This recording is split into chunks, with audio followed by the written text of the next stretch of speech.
Hoy vamos a charlar con Barry Sinervo, que es un biólogo evolutivo, herpetólogo para más datos, que estudia desde teoría de juegos, genética de poblaciones, comportamiento, la fisiología de los reptiles, todo ahora bajo el impacto climático. Conocí a Barry hace unos años en Puerto Madryn y me impactó tanto académicamente como personalmente. Académicamente fue él el que me introdujo a la idea de la declinación mundial de reptiles debido al cambio climático. Su vida cambió radicalmente después de que le diagnosticaran cáncer. Sin embargo, su entusiasmo y su trabajo no han cambiado. Es más, se han incrementado. Vamos a hablar ahora del cambio climático, vamos a jugar a piedra, papel y tijera y nos contará sobre su visión de la importancia de las matemáticas en sí. También vamos a ver parte de su charla TED de 2015, antes de su diagnóstico de cáncer, y le preguntaremos sobre sus conexiones con argentinos. Gracias, Barry, por concedernos tu tiempo. Barry, first of all, thank you for participating in this course of Reptilia. Somebody told me that the climate change is an hoax. It's not true. What do you think about that? Yeah, I think 99% of the world's scientists are convinced about climate change. And in my own work, the lizards tell me that the warming is happening, and it's true that we're seeing warming and extinctions from that warming. And we know it because of facts, of data. It's not a sensation, isn't it? Yeah, we know over the historical period, 1975 to the present, that it has warmed by a certain amount. And that the only explanation that we have right now that's plausible is from greenhouse gases, both carbon and methane and other more minor components. Now, you can link that warming directly to physiology, and we can predict extinctions of local populations. And that's what we did in our research.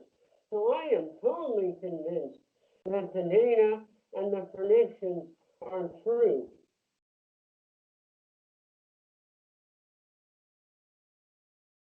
So I'm going to tell you about something that you may not be aware of, that we're entering into a new phase of biological diversity. It's what I refer to and others refer to as the sixth mass extinction.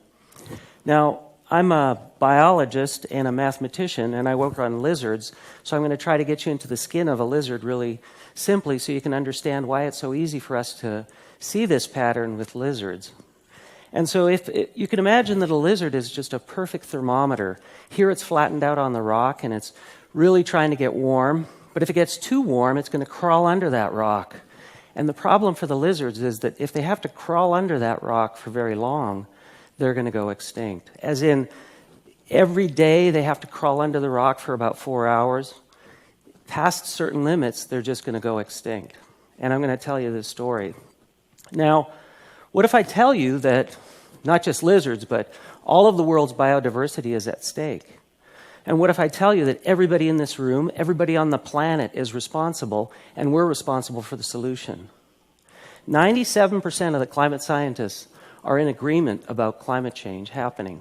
And in some way, the models we've developed for now predicting extinctions of lizards on the planet are a validation of that. I'm going to just tell you a very brief story about the beginning of our kind of comprehension of the magnitude of this extinction process. I was in a restaurant with Fausto Mendez de la Cruz, who happens to be the second herpetologist in Mexico, and he's charged with cataloging and archiving all of the biodiversity in Mexico. And when we started trading notes and came to this realization that we were now beginning this sixth mass extinction, and we were seeing populations of lizards vanish in Mexico and all throughout the world, Fausto turned to me and he said, "Barry, you punched me in the gut. If you don't feel that gut punch from my talk, then I just haven't done my job." So this is the history of metazoans, things like us, all the animals on the planet, and this is the number of families, a measure of biodiversity. And what you see is that throughout the ages, we've had 5 mass extinctions. What makes this 6th mass extinction over here, the one that's now plummeting us downwards, is the rapidity of this 6th. The first 5 took tens of millions of years to kind of unravel ecosystems. And sure enough, the one that you're all familiar with, the asteroid impacting the planet, wiped out a whole bunch of things right away, but a lot of the biodiversity actually went extinct over tens of millions of years. This one's happening, and it's happening right now. This is a kind of a wake-up call when I saw this for me. This is the probability that the average summer temperature at century's end will be warmer than the highest temperature ever recorded. Now, in Santa Cruz, that might be us living in conditions that are more like San Diego. But if you live in a place like Modesto that experiences, high temperatures of 110 now, an average of 110 is devastating. Now, this also brings me to another part of my story. I go away for 2 months of the year, and that's not sustainable if you have a family, so my family travels with me to these remote locations. And my wife often asks me, how on earth is it that we end up in the hottest places for our vacation? And I tell you, it's the mathematics of climate change, baby. I'm like on the front line, the trenches. I got to see where they're going extinct and where they're not. And that leads me to all of this, these patterns. We go to Melbourne, and it's over 100 degrees Fahrenheit. Melbourne's in the southern part of Australia. We're in Argentina, in Buenos Aires. And people are rioting in the streets because it's so hot and there's no water. Sao Paulo, people are rioting and trying to take control of their ecosystems back. Not only is there climate change, but they've deforested the ecosystems upon which their aquifers depend. So this is the quick pattern of those extinctions that we see now in lizards. In red are the areas where there are hotspots, in the Amazon, in equatorial regions, but there are extinctions all over that we can measure. And one of these lizards has actually gone extinct already. This is the pattern of extinctions right now in 2010. 2050, we're going to see 6% of the world species of lizards go extinct. By 2080, it's going to be about 30%. And we're actually going to see a large number of lizard families wink out of existence. If we can change the climate change engine, which is CO2 production, we can actually turn it around, and we will be able to hold it at 2050. That's kind of this magic goal that we have as climate scientists. It's not just about lizards, right? These are the plants that are dying off at lizard extinction sites that I've seen personally. If you go to a lizard extinction site, the entire ecosystem is unraveling. Animals, birds, amphibians, insects, they're all beginning this process, and it's happening right now. Just to give you a brief conclusion here midway, yes, the world is going to hell in a handbasket, and we've got to do something about it. I think that the politician power should do something about the science and the environmental science. What do you think about that? Well, I think that those politicians, be they in Argentina or the United States or anywhere, that don't believe in the power of science to help with human policy decisions are very, very shaky grounds. because the future is coming very quickly. And without understanding climate change, the people of Argentina will be probably very negatively affected by the future. But with enough time, we can plan ahead. So I would encourage the people to challenge the powers of their own political apparatus. And if the politicians don't have a forward-looking view, replace them with the democratic vote. Mm-hmm. It seems that climate change, being a global problem, seems that should need a global solution, and nobody individually can make a solution, nor USA, nor China by itself, but a global thing. But nevertheless, I hear that you predict, or no, you preach that the individual or smallest action also will help to solution the problem. Is that the way? Oh, absolutely. Everybody owns the problem. Everybody should contribute to it. So I have a list of things that people can do to help change their own carbon footprint. These are the simple steps you can do. I did them. It's a simple experiment, and you should do it in this collaboration. I just tried to reduce my own carbon footprint by 15% a year. And if you do it year after year, you get yourself down below 50%.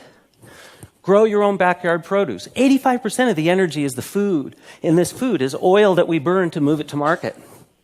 Insulate your house. Insulate the crawl space too. We no longer turn on our heater in the winter. Ride your bike. Buy local. Try vegetarian meals. Repurpose old things. New stuff just uses too much carbon. And the most important thing is to demand change from our government, industry, and others in our community in a radical global collaboration. This is a collaboration between the generations. We have to leave a really nice planet. Just to think about this, if I'd have known that I was going to take my wife to these really hot vacation spots, I didn't really think about that literally, right? But that's what happened. What we want to think about really is that collaboration that we have with our own children, and everybody's children, and everybody on the planet. It's the most important collaboration we have. We've got to change climate change.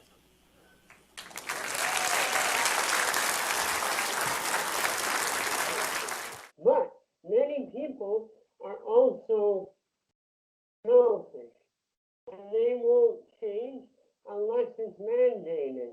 So we do need political process in this to change things from the outside of an individual, things that they have to do. Going to a more specific issue about reptiles. How can this global warming affect reptiles? Because people will say, okay, reptiles are ectothermic, so if the Earth is warmer, better for them. Is that reasoning good or not? Well, that's, I'll have to say, it's kind of a naive perspective. Certainly at the northern edge of a species range, it'll be better, and there will be range expansions. But at the southern or the warm temperature range in the northern hemisphere, now this is reversed, where you are in Argentina, right? The further away we get from the equator, things will improve for reptiles. But at the equator, there are many reptiles that are really close to their physiological limits. And a little bit of warming will wipe them out. And as you go further away from the equator, they will be wiped out as it warms. So, paradoxically, even though they're ectotherms, everything has a physiological limit. And the southern range limit near the equator, or the northern range limit if you're in the southern hemisphere near the equator, is at that limit. They can't get any harder. So we will see extinctions, and we already have. The problem with the reptiles is similar to that of amphibians, the global decline, amphibian global decline, because with amphibian also there is a disease, this chytridiomycosis, and here we don't have a disease. Well, we don't know yet until we don't have disease. With amphibians, we know this, that climate change has interacted with disease. So it's not simply disease. A colleague of mine and a good friend, Jason Rohr, and his student showed that there was a very strong link between the interaction between climate change and disease. Now with reptiles, we know that climate change dominates, but we're finding evidence that disease can also play a role, but not as strong a role as in the case of the amphibians. You predict that the changes in temperature will make that reptiles have less time to do the things for living like reproduction or eating because they narrow the activity times. Is that true? Yes. This I know from the point of view of mathematics. Many things are diurnally active, right? So you have a certain period of the day when animals can be active. They wake up and they go to sleep. What's happening is those limits really don't change. And the warm part of the day is expanding and taking away from the time that they have to be active. So they are going extinct from less hours of activity. Now, we also show that things that are nocturnal aren't really as affected because it's getting warmer at night and that may be better. So nocturnal things in our paper we show don't have the very big risk of climate change like geckos. Good, but those species which places are warmer can't move southern or northern or going to higher altitudes or something like this, or the change is so fast that they will not be able to move the actual distribution. They won't be able to move north or south very much because we have now in place a network of roads and human habitation that has disrupted normal patterns of movement, and there isn't enough time.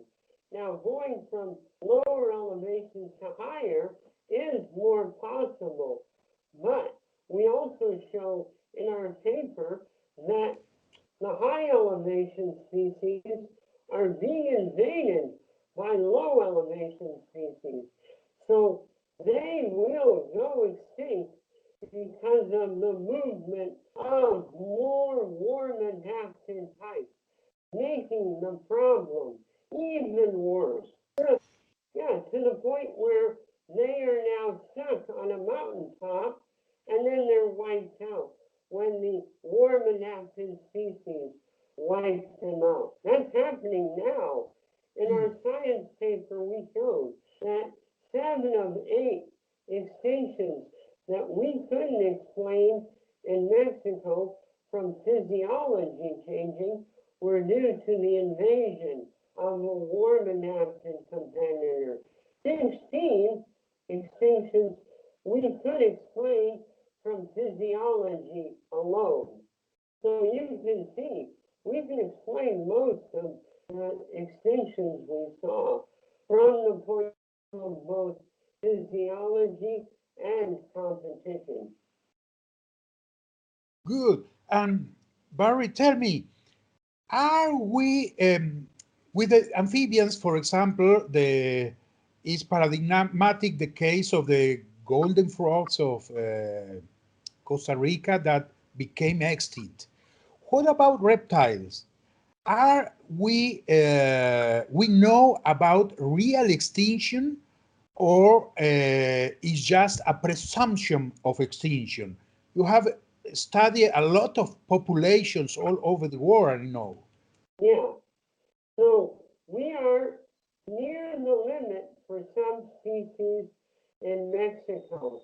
We only know of a few sites for a species called Galapagos goldmanni. But those sites are mainly in areas where there is drug trade. So we can't go and verify its status. That's in northern Mexico. In the Yucatan, there are some species that are also near the limit, and we may see them go extinct, or they have already got extinct in this decade. So we're starting to see true species level extinctions as a real possibility. And I know that you are the spearhead of a large amount of scientists that you gather around the world. Even some Argentinian colleagues that are working with you in these subjects.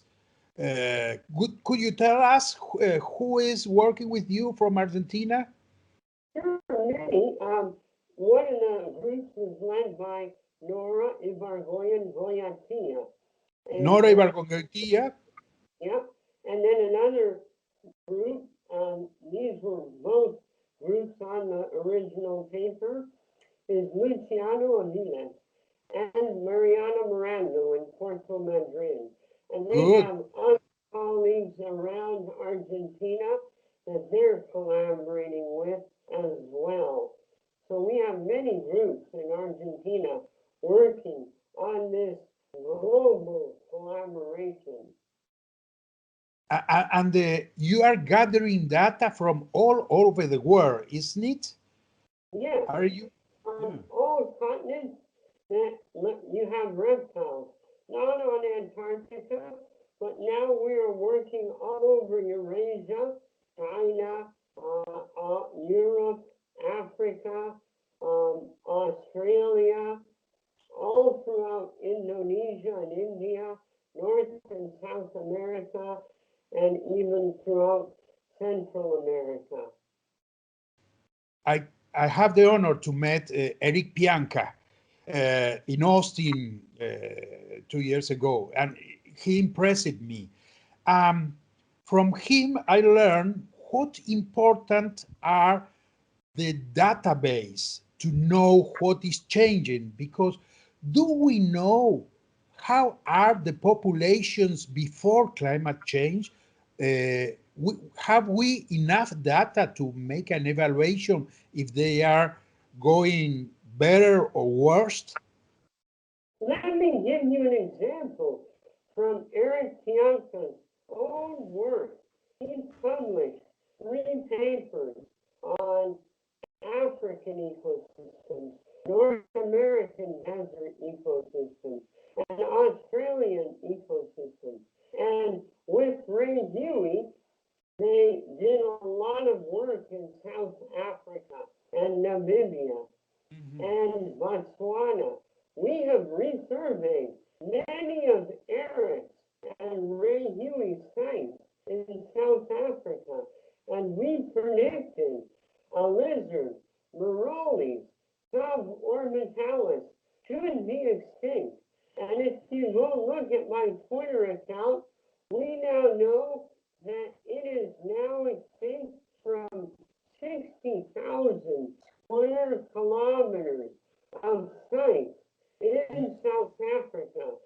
that we knew of where it was present in Eric's time.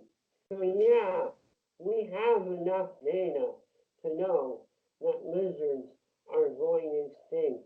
Now, using Eric's own data and resurveying of his sites that are now 15 years old.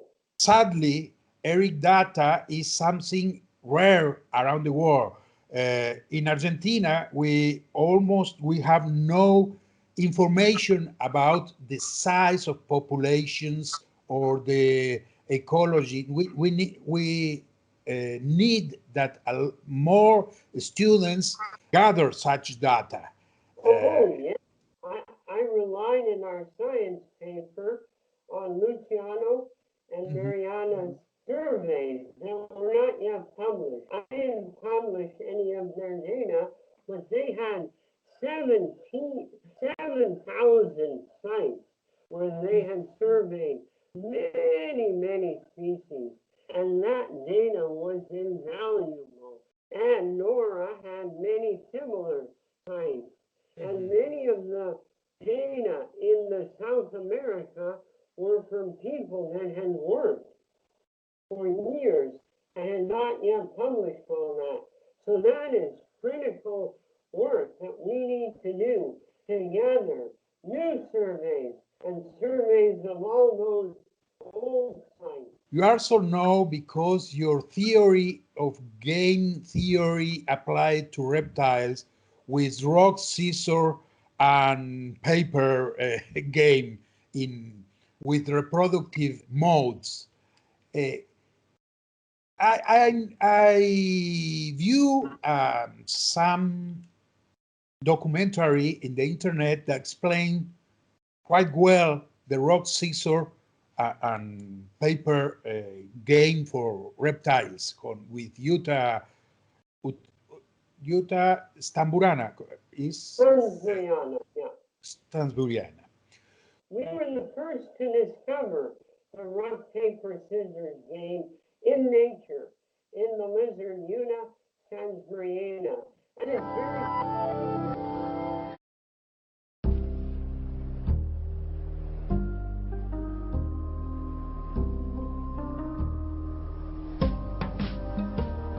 Out here in California's serene Central Valley, there's a game underway.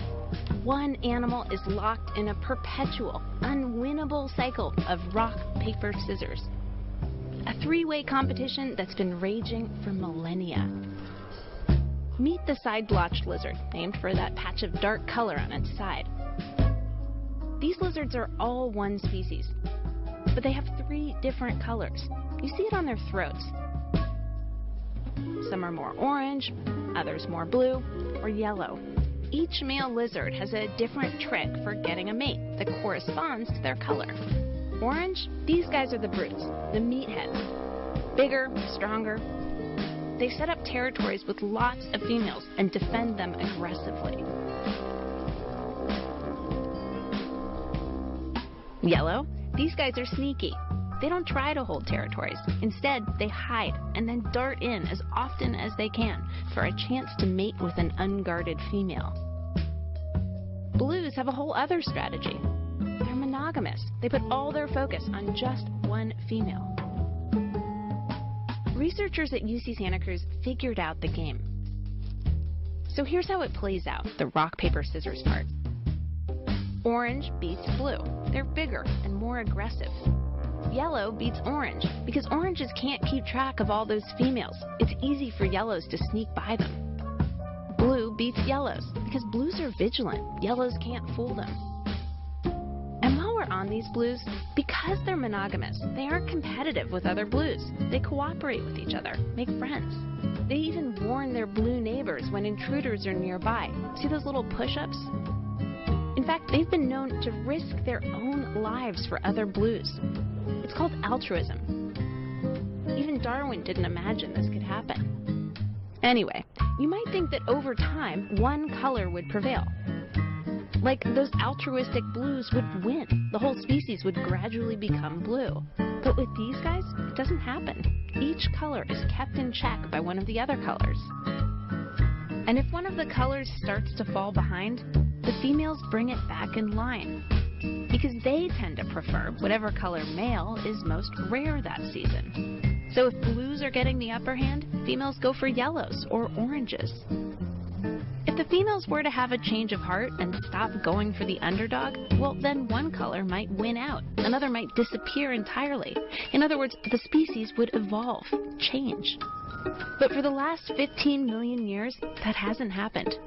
It's an ancient game of Rochambeau with no end in sight. And it's very simple.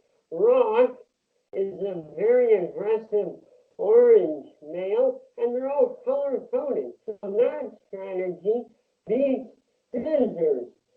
So these are males that are monogamous, and they are beaten by rock. They have less testosterone, more testosterone. So rock wins. Now rock is beaten by paper. Paper pretends that they're females, and they get in and they copulate with all the females in the orange male's harem, and these are yellow. So paper beats rock. Now paper is beaten by scissors, and scissors is blue. And what's amazing is that now we've even worked out how climate change impacts this game, and we have published on that. Yellow mainly gets its fitness during the warm parts of the season. So in the northern parts of the range, the strategy yellow is ejected, and you're just left with scissors and rock. And that's because of the interaction of climate change and the game theory equations. That's in a paper in 2017 that we published. So now we have game theory for different types.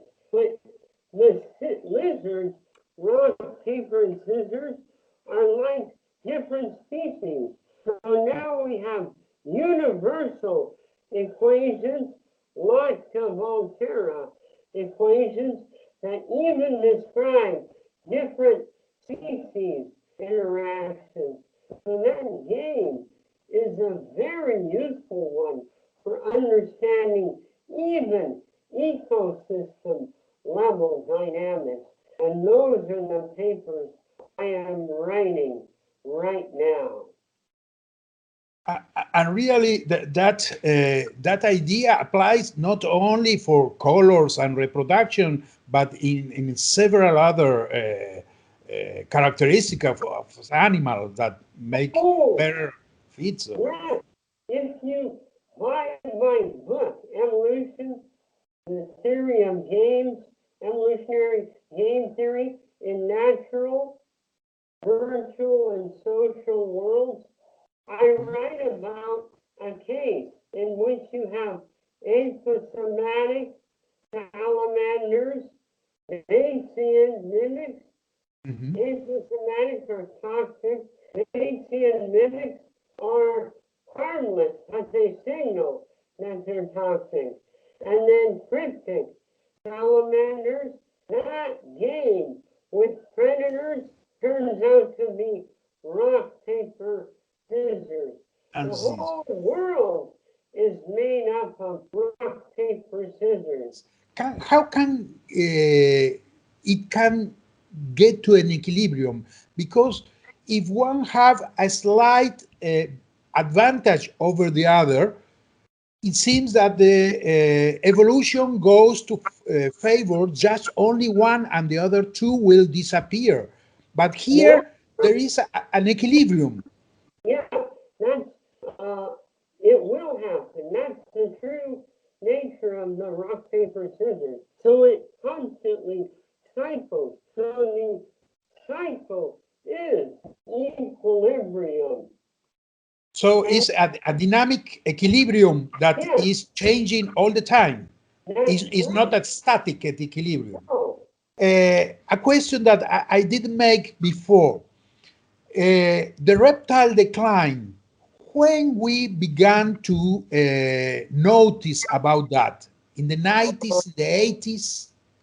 So, in 1998, my good friend, Fausto Menez de la Cruz, went looking for lizards of a certain species, Philophoris mucronanus, and he found that it was so hot in that year, the hottest year ever, and the lizard, that species, stopped reproduction at many sites in Mexico, and later we found those sites went extinct. Now, at the same time, in 1998, in the Caribbean next door, the very first coral bleaching event occurred.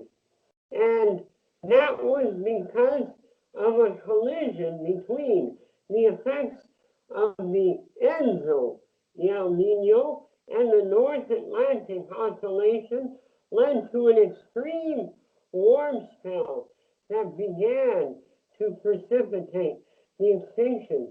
So we saw changes in the land and sea. So those extreme events led to the onslaught of climate change. It turns out that I tried to make the mathematics as simple as I could. Now I know that we were essentially right in all the details. We've done more complex mathematical models. Nothing has really changed. I published a paper in 2018 where I merged the model of physiology with biophysics. A good friend of mine, Michael Carney, generated a database called microclimate, and his data validated our methods, and we show now that we have kind of a more synthetic model. But I wanted the model to be simple enough to apply to all of the world's lizard families. And now we have models that work on reptiles, amphibians, mammals, birds, and fish, and plants, kind of universal equations. And we're publishing on all of those, showing that they really are universal equations that we can now write in very simple terms. I was trained as a mathematician, so I know how to try to make it explain as simple as I can. And it's explained in detail in our game theory book. That you don't need to have any more than a university education in undergraduate biology with some math, and you can understand. There is some subject that you want to talk for those students. Those are almost graduate students, so are almost finishing the career. I think me being trained as a mathematician early allowed me to see the world in a very different way. And I encourage all the new students to take a few more courses in mathematics as best as they can, and they will benefit enormously from that. I have never stopped studying mathematics, and I just continue to learn more and more and more. And I have very good friends that are my teachers, even now, in mathematics. So keep learning those things and merge it with biology, and it will serve you well. Good. That's a very good advice. And the science of the future is the science of the big data. And you are dealing with big data. You are dealing with big data of temperatures, or not only the big data of Facebook or the Amazon or Google big data, the biological big data are very important to Yeah. analyze in a different way. Yeah, and I have grants submitted for training students in big data. And if I get those, regardless of whether I get those, I will continue to go around the world and give workshops like I give next December in Bariloche on the big data, the equations, the universal equations of Good. climate change and ecosystem dynamics. So really, I appreciate and I'm grateful for your attention to us. Gracias, mi amigo. And I look forward to seeing you next year when I travel in Argentina. I hope so.